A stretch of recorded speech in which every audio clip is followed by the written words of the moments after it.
रमेश अपनी पत्नी लीला के साथ जंगल के रास्ते आ रहा था, लेकिन कुछ दूर चलने के बाद रास्ते में उन्हें एक औरत जाती हुई दिखाई दी। रमेश ने सोचा, ये इतनी रात में यहाँ क्या कर रही हैं? हमें इसकी मदद करनी चाहिए। हेलो मैडम, आप यहाँ इतनी रात में अकेले क्या कर रही हो? अगर आप चाहो तो मैं आपको आगे तक लिफ्ट दे सकता हूँ। वो औरत रमेश की कार में बैठ जाती है। वैसे आप इतनी रात में यहाँ अकेले कैसे घूम रही थी? कोई जंगली जानवर आप पर हमला कर सकता था। अच्छा, वैसे आपका नाम क्या है? अरे भाई, अब कुछ बोलो भी।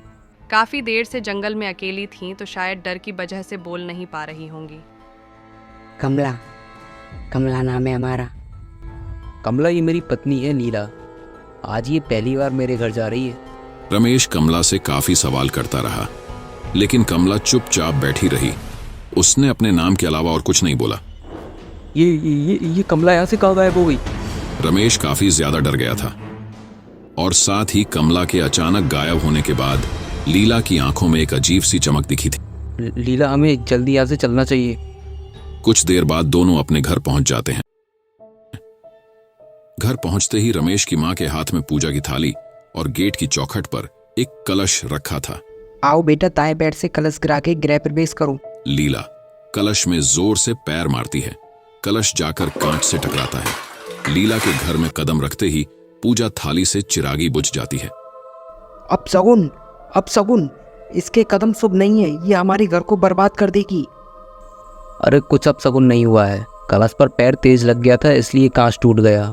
और बार हवा भी काफी तेज है, तो इसलिए चिरागी बुझ गई होगी। क्या माँ, आप भी? इसके कदम रखते ही अपशगुन हो गया। कल ही हमें घर में हवन और शुद्धिकरण कराना होगा। सॉरी लीला, मेरी माँ पुराने ख्यालात की है, इसलिए ये सब बोल रही थी। तुम माँ की बात का बुरा मत मानना, सुबह तक सब ठीक हो जाएगा।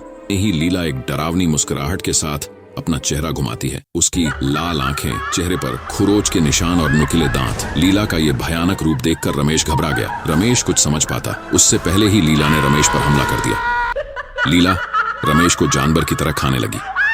रमेश की चीख की आवाज सुनकर सब लोग कमरे में पहुंचे, और ये खौफनाक मंजर देखकर सबके पैरों तले जमीन खिसक गई। लीला रमेश की मां पर हमला करने के लिए झपटी ही थी। तब तक रमेश के छोटे भाई ने लीला को धक्का देके गिरा दिया, और सब लोग कमरे से बाहर भाग आए। घर वाले रात में ही एक तांत्रिक को बुलाते हैं। रमेश की मां ने तांत्रिक को सारी बात बताई। तांत्रिक ने हवन शुरू किया। लीला बाहर निकल कर आती है और तांत्रिक पर हमला करती है। तभी तांत्रिक उस पर भस्म फेंकता है, और फिर लीला चिल्लाने लगती है, कौन है तू और इसके शरीर में क्यों आई है? भाग जा यहाँ से। क्या चाहती है? सबको मार दूंगी। लेकिन तू सबको मारना क्यों चाहती है? बदला, सबको मार दूंगी। तांत्रिक कमला से सारी बातें पूछता है, जिससे पता चलता है कुछ सालों पहले कमला की शादी हुई थी, और उसी रात कुछ लुटेरों ने उनका सारा जेबर पैसा लूट लिया और उन दोनों को मार दिया था। तब से कमला जिस भी नए जोधे को देखती है उसको मार देती है। तांत्रिक तंत्र विद्या से लीला के शरीर से कमला के साए को हटाता है और उसको रमेश के कमरे में ही हमेशा के लिए कैद कर देता है। अब तुम सब लोग सुरक्षित हो, लेकिन याद रहे कोई भी इस कमरे को खोले ना। दोस्तों, ये वीडियो बनाने में बहुत मेहनत लगती है, तो प्लीज वीडियो को लाइक, चैनल को सब्सक्राइब जरूर कर ले। धन्यवाद।